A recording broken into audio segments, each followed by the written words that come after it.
Ladies and gentlemen, welcome back once again to Samuel Adams Returns. Those anti-federalists, they did. They absolutely got it right. And this is Tom Navolis, your host, and I am, as always, delighted to be with you once again this week. Wow, so much stuff going on. I don't know, we just don't have enough time to get through it all. And I am compelled, absolutely compelled, to take you back through history. We're going to talk about today a lot of the things that really did get us here and that I've talked about, over the years, a number of different times. I'm sure that if you go to samueladamsreturns.net and go through the archives, you can search on certain things like none dare call it treason, not a shot will be fired, the different plans of taking over. You can look at communism. You can look at the destruction of America. You can look at different things that Sam Adams had to say about the tyranny before us. And you just sit here and you go, wow, we actually have one of our cities. And think about this. It just came to me. Just think about this movie that I think it was done, back in the early 80s, maybe late 70s, early 80s, a movie called Reds. Remember that movie?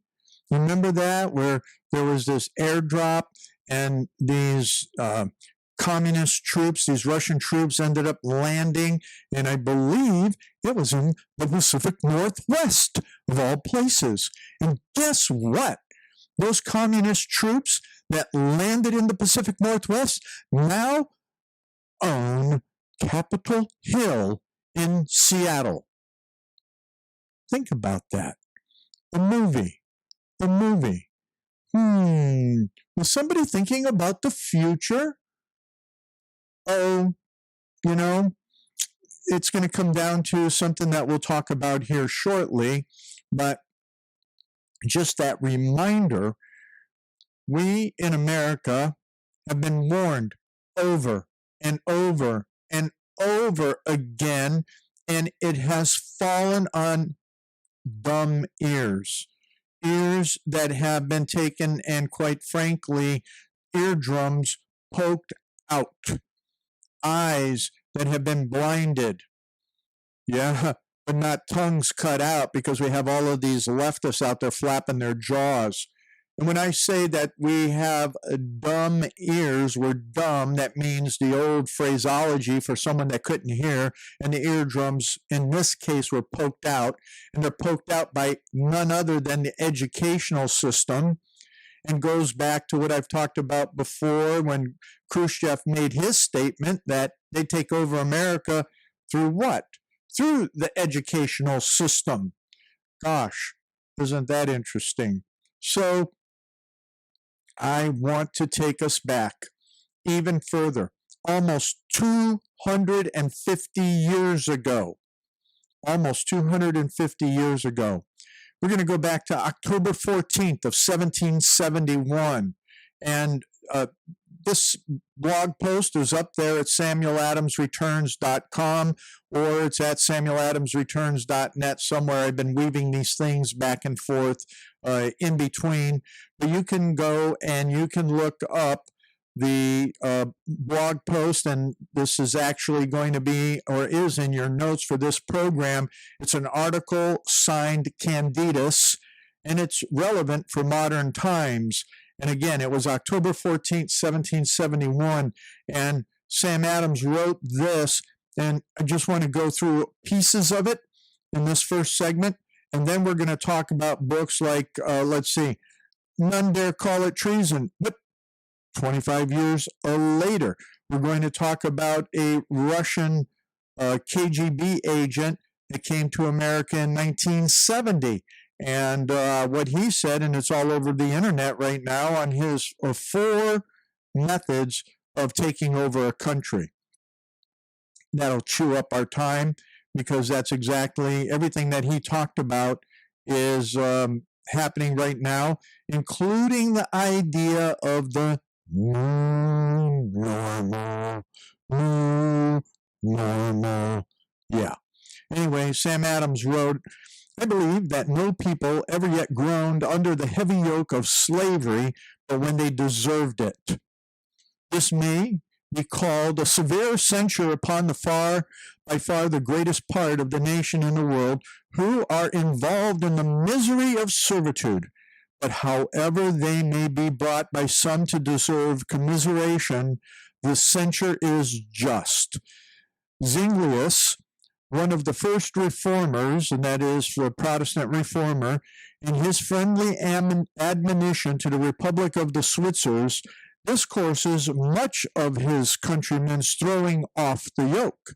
He says that they who lie under oppression deserve what they suffer, and a great more, and he bids them perish with their oppressors. Side note, that's why I keep calling on the churches and on the pastors, because they're not going back to Reformation history and understanding that they've allowed all of this. And when we're seeing, and you can see it all over the media, when you have pastors marching with Antifa and all of that, it's not about the poor guy that got killed, folks.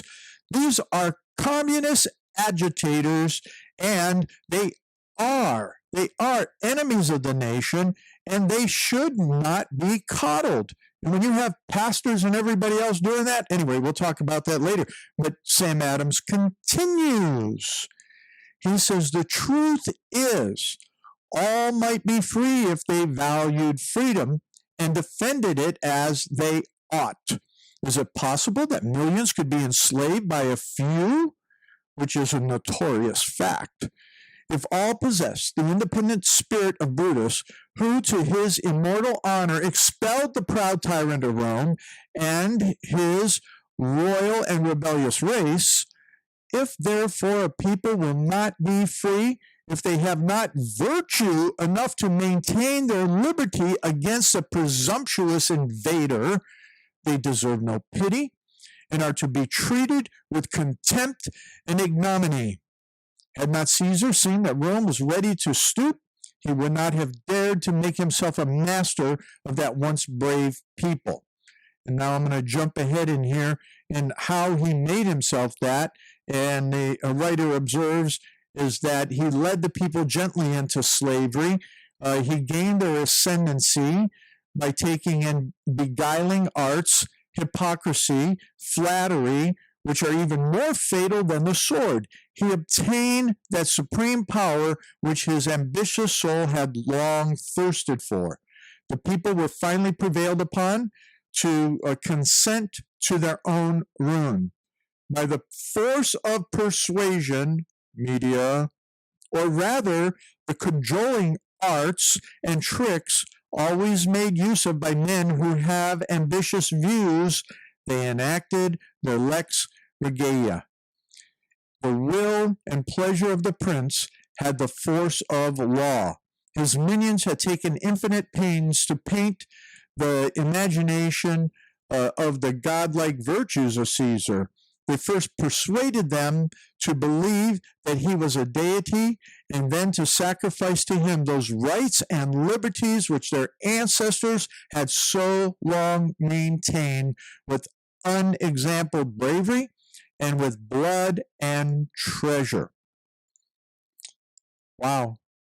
That's what the Democrats, the Black Lives Matter, the Antifa, even some of the Republicans, but mostly the Democrats and anybody, and the pastors and anybody else that takes and cajoles and tells you to take a knee and gets in your face about stuff and calls you all these different names because you're not conceding to what they want. You could go down through, and you're going to have to read all of this for yourself, because I want to wrap this up in the next 5 minutes here from Candidus, this article of October 14th, 1771. The tragedy of American freedom is to be feared is nearly completed. A tyranny seems to be at every door. Folks, This is real time, not 1771, almost 250 years later. It is so little purpose then to go about cruelly to rehearse the gradual steps that have been taken, the means that have been used, and the instruments employed to encompass the ruin of the public liberty. We know them, we detest them, but what will this avail if we have not courage and resolution to prevent the completion of their system? That's what it is. I've been warning for 40 years, especially when I got out of the military, that this was coming. Sam Adams was warning that in 1771. Our enemies would fain have us lie down on the bed of sloth and security and persuade ourselves that there is no danger. They are daily administering the opiate with multiplied arts and delusions. And I'm sorry to observe that the gilded pill is so alluring to some who call themselves the friends of liberty. But is there no danger when the very foundations of our civil constitution tremble? When an attempt was first made to disturb the cornerstone of the fabric, we were universally and justly alarmed. And can we be cool spectators when we see it already removed from its place? With what resentment and indignation did we first receive the intelligence of a design to make us tributary, not to natural enemies, get this, not to natural enemies, but the infinitely more humiliating to fellow subjects, to fellow citizens. And yet, with unparalleled insolence, we are told to be quiet when we see that every money which is torn from us by lawless force made us of still further to oppress us, to feed and pamper a set of infamous wretches who swarm like locusts of Egypt, and some of them expect to revel in wealth and riot on the spoils of our country. It is time for us to sleep when our free government is essentially changed and a new one is forming upon a quite different system. Is it? Is that what's going to happen? Is that what the Republicans are going to do? Sleep? They're going to go ahead and just watch these changes occur? God help us. We need to fight. We need to call our independence. I'm telling you, you need to go read the rest of it. He finishes off in some regards with this. Who will preserve to say that the people have not a right, of that it is not their indispensable duty to God and their country by all rational means in their power to resist these domestic enemies? The liberties of our country, the freedom of our civil constitution are worth defending at all hazards. And it is our duty to defend them against all attacks. We have received them as a fair inheritance from our worthy ancestors. They purchased them with us, with their toil and danger and expense of treasure and blood, and transmitted them to us with care and diligence. What are you going to do? What are you going to do, people? It's time. It is time for you to pay attention, to get on your legislators, to take and get out there and be the people that rise up in wisdom and truth, to stand as Sam Adams is calling this from 1771, and understand what your real liberty is, and that we would be a virtuous and moral people. So that means you pastors, guess what? Yeah, I'm getting on your cases again, is that you have to learn your history. You have to learn your Reformation history, not the social justice stuff, not any of these other things, but get on to reality as the Reformation called you to. You need to take and learn your history and quit coddling the enemies of this nation under the falsehoods that Sam Adams called out as well did those anti-federalists, because they got it right and you're wrong. So come on back for the next segment of Samuel Adams Returns.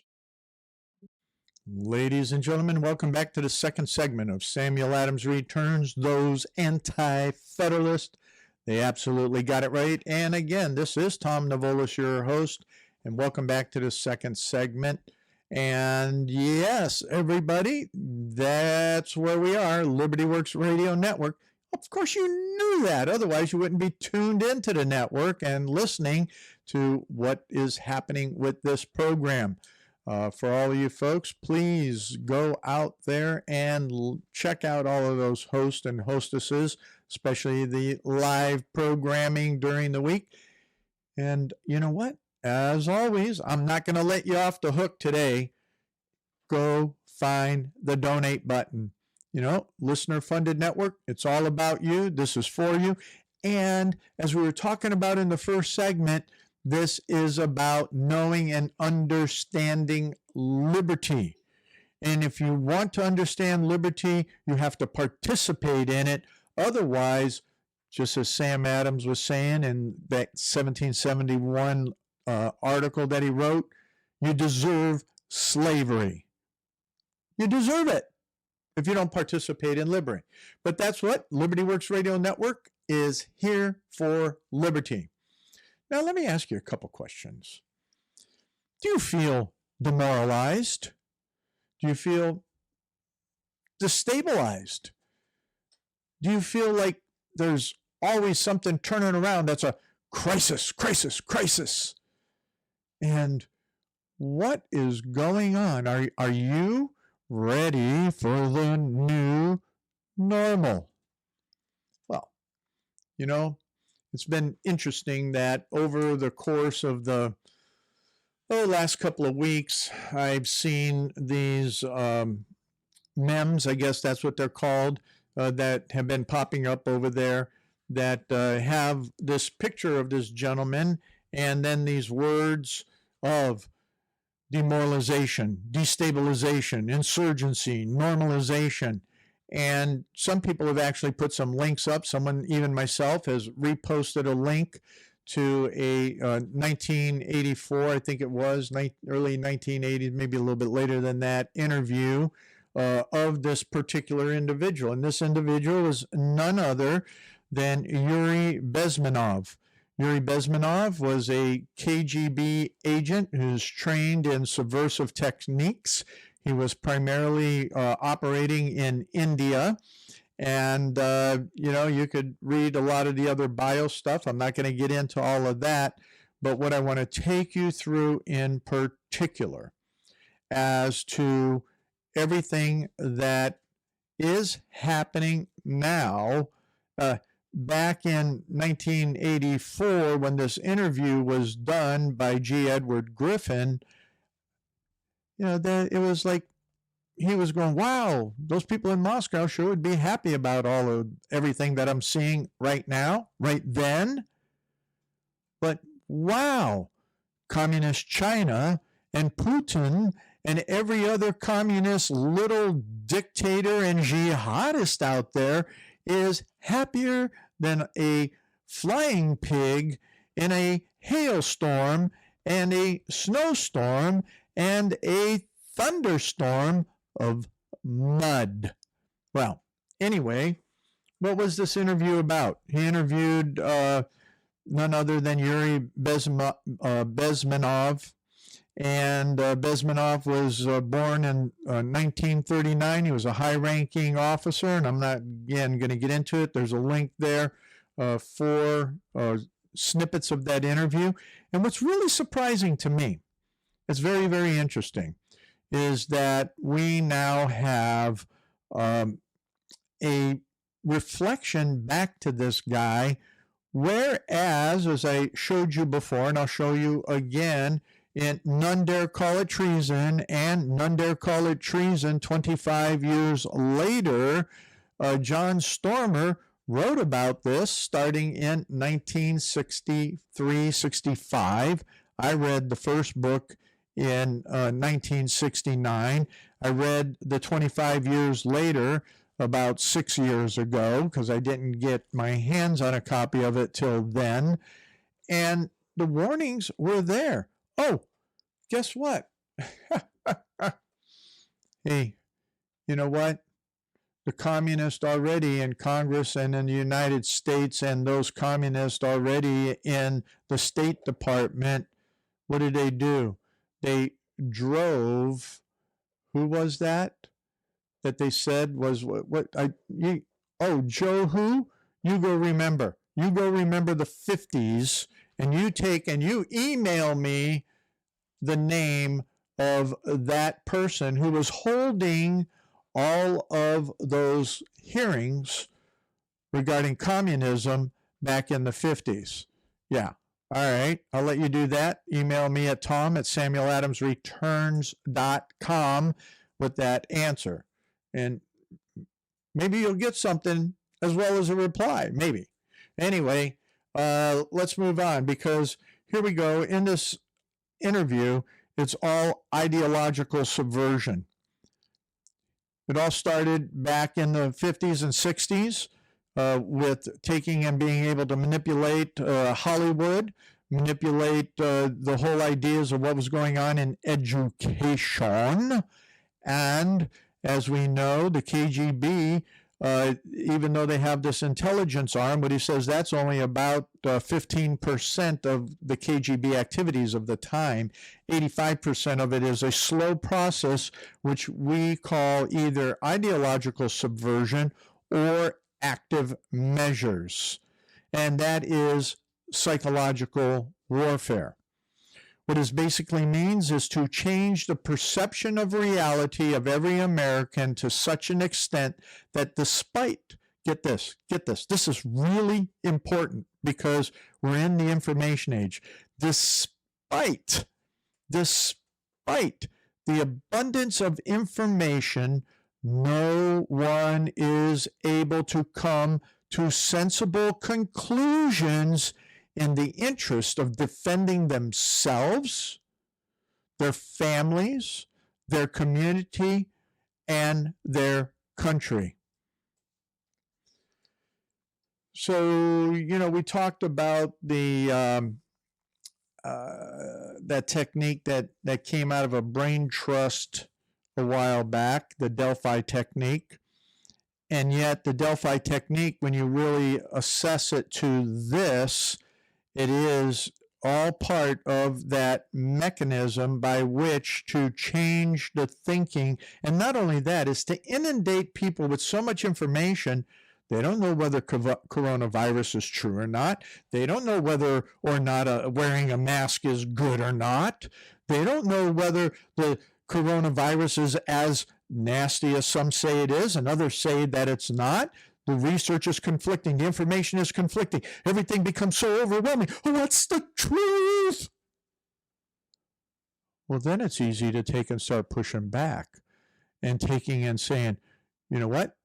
We're going to go after this person to the extent they're not going to be able to defend themselves. What are you going to do about defending your family? How about your community?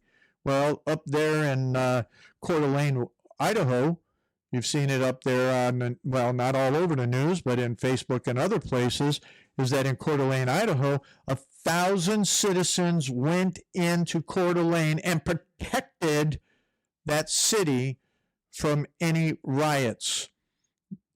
Now, this past Wednesday, I was invited to speak to a group out of Spokane, Washington, Eastern Washington, which included some people across the whole state because we did a Zoom meeting, is that the media in that area of Spokane is right next to Coeur d'Alene. That whole media is downplaying that and taking and saying that the people, they think that was terrible. Those were terrible people and all of that. But if it wasn't for those armed 1,000 people that went there to protect Coeur d'Alene, it would have been trashed by Antifa. The Antifa weenies were sitting on stoops and walking around with their tails between their legs. Yeah, and crowbars were gently taken from them. They gave them over. When you have two guys standing there with AR-15s, I guess you're going to give up your crowbar.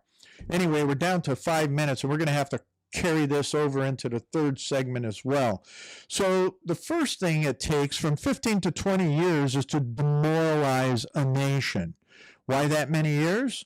Because this is the minimum number of years required to educate one generation of students in the country of your enemy exposed to the ideology of the enemy.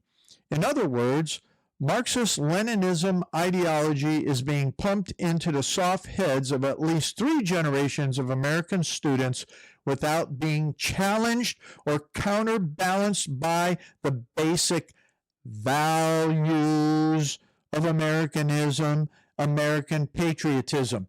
And then if you go and you read what I tell you is up there on the website, the chaplains and the pastors, the clergy of the American Revolution, guess what they did? They instilled, they inculcated, and they challenged the enemy on Toryism with America's basic values, those values of Americanism and patriotism, because they're God-given values. It's called morality and virtue, humility and righteousness, biblical justice, not social justice. He talks about this, is that America is easy to take over. And this was back in the 60s, 70s, and into the early 80s, because we're no longer a moral nation. Hello, pastors, where have you been? Anyway, most of the activity of things that he worked on were exactly that, to create publications, public opinion, get in with the publishers, editors, journalists, actors, educators, professors of political science, members of the political class, representatives of business circles. Go figure. This is what really gets me over the top with all of these businesses out there that are taking and siding with evil. We already have laws on the books. We already have a number of... Washington has one of the first laws passed in doing police reform. They passed that over a year ago. Yeah, and it was a people's initiative. So the people understand to take charge, and it was a statewide initiative that passed, and guess what? The Democrats screwed it up. And now look what they're doing in Seattle and throughout the state of Washington, Western Washington in particular, because they got a bunch of socialist, communist, and yes, Antifa taking over that whole West Coast. Oh, all I ever say is gear up, baby, gear up. So anyway, why do you think people are despondent? What do you think? What is it? Are you demoralized? Wow. Yeah, just go thinking about that. And by using all these mechanisms, and we'll get into this and hopefully finish it up with the in the third segment, is that on taking and destabilizing things. When you have the educational system, when you have the media, when you have the arts, when you have businesses that are bent on these ideologies, guess what's going to happen? You're going to destabilize everything from the economy, the family, and everything else. Oh, go look up an article on the founders of the Black Lives Matter. The one is a radical, I don't know if she calls herself a lesbian. I think she calls herself a queer. And she's a radical queer that hates men and says that they have to destroy everything about the Western idea of family and fathers in particular. That's Black Lives Matter founding, and the people that are joining Black Lives Matter don't even understand. But you go to the About page and you go to the founders' ideas. That's what it is. It's these radicals, these socialist communists, and they don't even understand. They're the first ones that we're going to talk about here in the next segment. They're the first ones that are going to get executed because they are the useful idiots. Now, Sam Adams, he pressed for goodness, godliness, the righteousness of taking and revolting according to what is foundationally true in the Bible. So come on back in the next segment as we end up talking a little bit more about that. Ladies and gentlemen, welcome back to this last segment of Samuel Adams Returns. Those Anti-Federalists got it right. You can find all of the information in archives at samueladamsreturns.net. And as we always do in this third segment, I want to welcome everybody back from Soaring Eagle Radio. And thank you, Dr. Mike Spalding, for everything that's going on. And to just remind everyone that at the end of the program, you can find once again that there will be the audio for the podcast and the video for those that will watch this on YouTube for the Go, Therefore conference that is coming up in July. It's the Go, Therefore conference.com is where you can find all the information. You can get on there and start getting registered for that as it's coming up, I think, around July 24th. But anyway, it's down in the bottom there. You can see the where the website is. Listen and watch what's happening, as I'm showing you at the end of the program, where you can see that video of what is happening. So with that, we have a lot to continue to cover from what Yuri Bezmenov had to say in his interview with G. Edward Griffin. And so he was talking about that it takes 15 to 20 years to demoralize a nation. And, it takes that number of years to educate in those ideologies. Most of the activity of the department, as we talked about, was in publishing and the arts and working with government officials, which we see all over the place. And I wrote about it a number of years ago, and I've talked about it on this program a number of times, is that in 2010, the Communist Party USA announced they had taken over the Democrat Party. Nobody's listened. And this goes back to what Sam Adams was talking about in Candidus. Go look at Candidus, and you are looking at today from not only the position of warning, but the position of what you need to do. You need to get out there and get involved and act. I know I'm preaching to the choir if you're listening to this program, but you know what? There's so many that listen to the program and do not get your butts off the seats and get your feet into the streets. Yeah, we need to do that. And when I mean about getting your feet in the street, that means you need to go pounding on those that are your elected officials' doors and let it be known that you are the citizens, and according to every state constitution and Constitution of the United States, they work for you. You are the sovereign. And that takes a whole nother program in talking about what it means to be a sovereign. I broached that even a couple of weeks ago in the fact that we are the sovereign. So let's press on, otherwise I'll never get through all of this. So once we take, and you see that we demoralize, we have to destabilize. You have to destabilize everything. How do they do that? And what we're seeing with that is that that's where that time is spent, that 85% on that slow process of ideological subversion, active measures, psychological warfare. What that means is, I already stated that, boy, they get into that process of brainwashing to the extent that you can't talk to these people. And he takes that. It takes 15 to 20 years to demoralize a nation. And as you move through that whole process, that most of the activity of the department he was in did all those types of things. But in the same way, when you start looking at that, those that are able to be talked to, that these people were divided roughly into two different groups. And those people are, once again, publishers, people that create public opinion, all of the talking heads. Let's see, representatives in government, representatives of business circles. That was the one that really set me off. Most of the people were divided roughly into two groups. those that would toe with the Soviet foreign policy, whether they knew it or not, and they would be promoted to the positions of power through media and public opinion manipulation. See, that's what we have going on. And otherwise, you're castigated in the media if you stand up against that. Those who refuse the Soviet influence in their own country would be character assassinated or executed physically as counter-revolutionaries.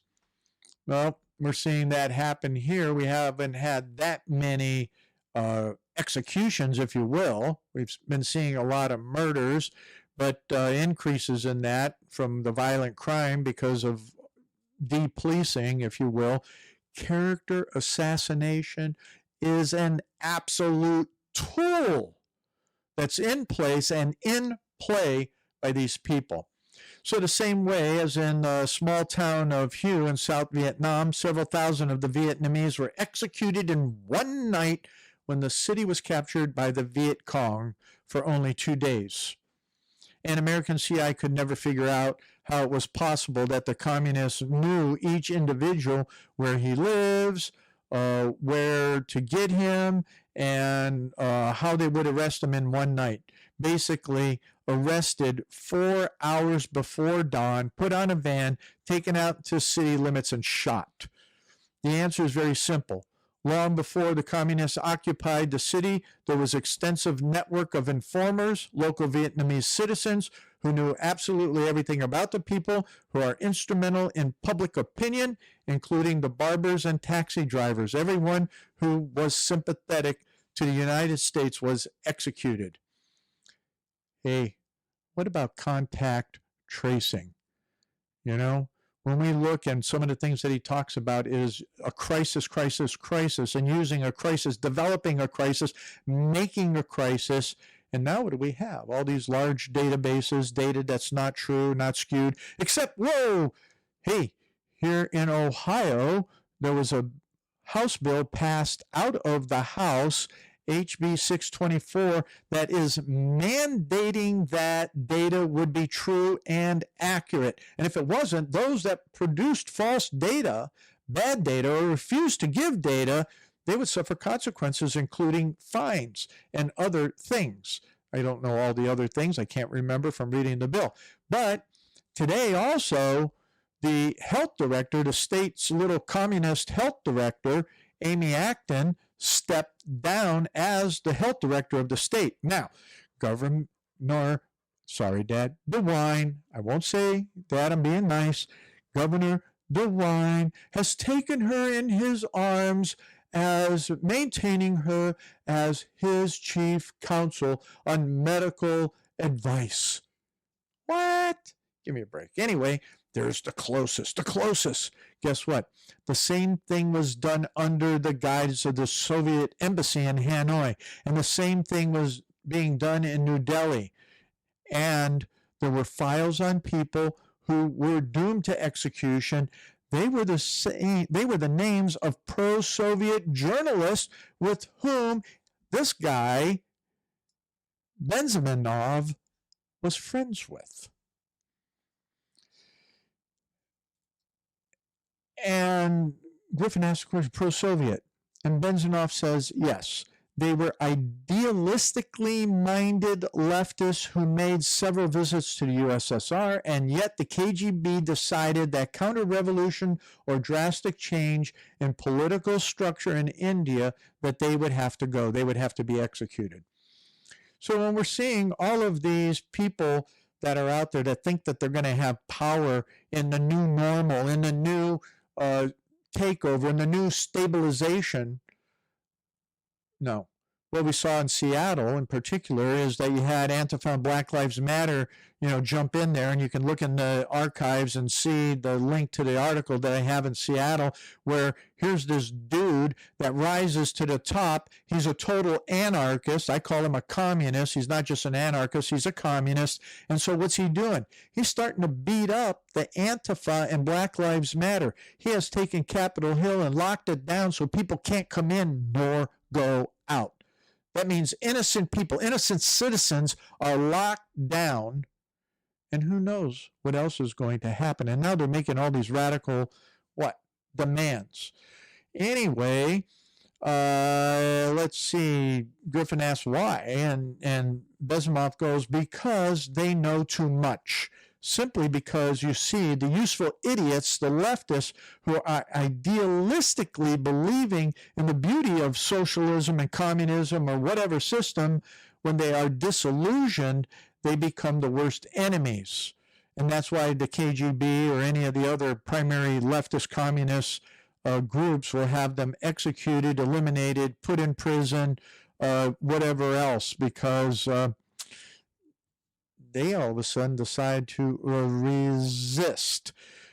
Several other things that happen in the destabilization of the nation is by using these people. In the United States, it's the destabilization is the leftists, all the professors, and all these beautiful civil rights defenders.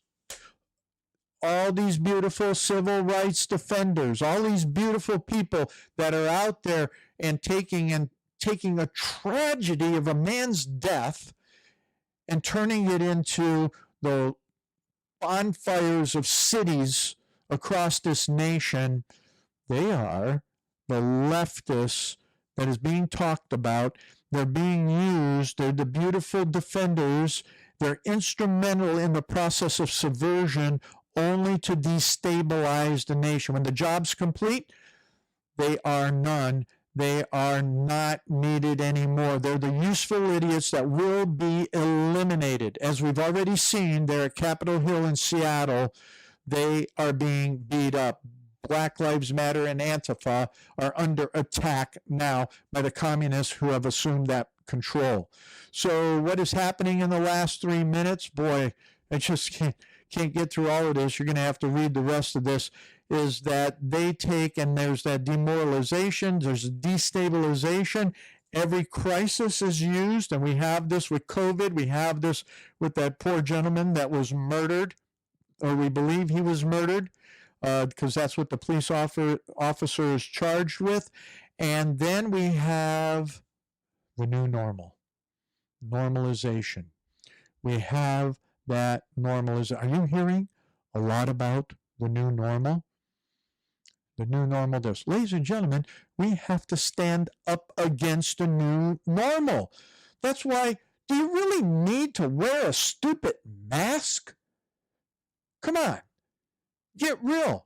Where's the data? Where's the real data? That's why Ohio's House Bill 624 is so critical, to prove that this is actually a fact. And what's reality versus a made-up thing, so that all of this other stuff can be the crisis that comes in here and executes along the things that are happening. Oh, so much more that's in here about the half-baked intellectuals and the power and the civil government and the business and the mass media. All of that in the United States was talked about at this time to take and do what? To take and institute that new normal here in the United States through that destabilization, that massive use of crises, that insurgency that we've had that's been happening since the 50s and 60s. Those that graduated are doing that. In the 60s, they're the professors, and now they've taken and they've led the people to such a degree that you cannot talk to them. They reject anything that you have to say, and if you don't give in to them, they will attack you. They will come after you with everything that they have. So what do? He says, what is it? What's the recommendation? The immediate thing that comes to mind, of course, that there must be immediate, very strong national effort to educate the people in the spirit of real patriotism. Number one, that's number one. Number two, explain the real dangers of socialist, communist, whatever welfare state, big brother government is all about. If people fail to grasp the impending dangers of their development, nothing ever can save or help the United States. You might as well kiss your freedom goodbye, including freedoms to homosexuals, prison inmates. All the freedoms will vanish, evaporate in 5 seconds, including your life. The second big thing at the moment is that the danger and the real force in America, I'm talking about sending letters, signing petitions, and all these beautiful, noble acts. I'm talking about forcing the United States government to stop aiding communists. Thank you, Donald Trump. Come on back, because Sam Adams had it right, and we are at the end of this program. Those anti-federalists, they figured it out. They got it right. Thanks for being here.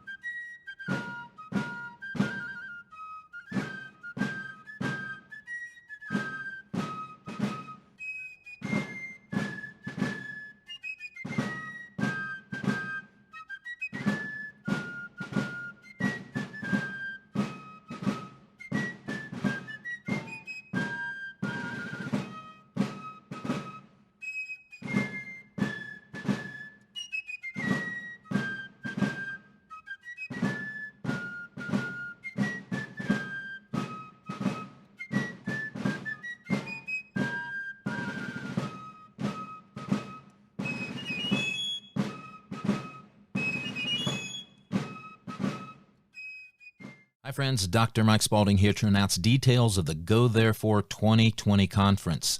This year, we will be providing a powerful lineup of scholars, researchers, authors, and Bible teachers for the equipping and edification of the body of Christ.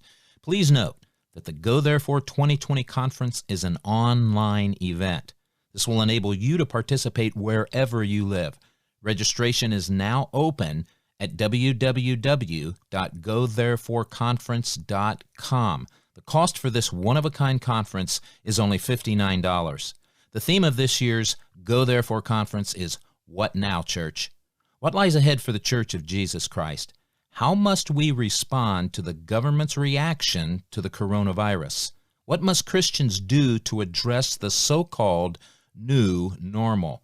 This year, our speakers include Dr. Michael Lake of Kingdom Intelligence Briefing, Pastor Carl Gallups of Freedom Friday Radio, Pastor Casper McLeod of Spiritual Encounters Radio, Russ Dizdar of Shatter the Darkness Ministries, David Hevner, actor and film director of The Last Evangelist on davidhevner.tv, Coach Dave Daubenmeyer of Pass the Salt Ministries, Pastor Brandon Gallups of Redeemed Ministries Healing and Recovery Center, author and researcher Doug Woodward, author and researcher Carl Teichribb, author, evangelist, and director of Hand of Help Ministries Michael Bodea, author and researcher L.A. Marzulli, researcher and Bible teacher David Paxton, constitutional scholar and host of Samuel Adams Returns Tom Novalis, author and evangelist Preston Condra, Stephen Menking, senior editor and host of On the Objective and the Amateur Society podcasts,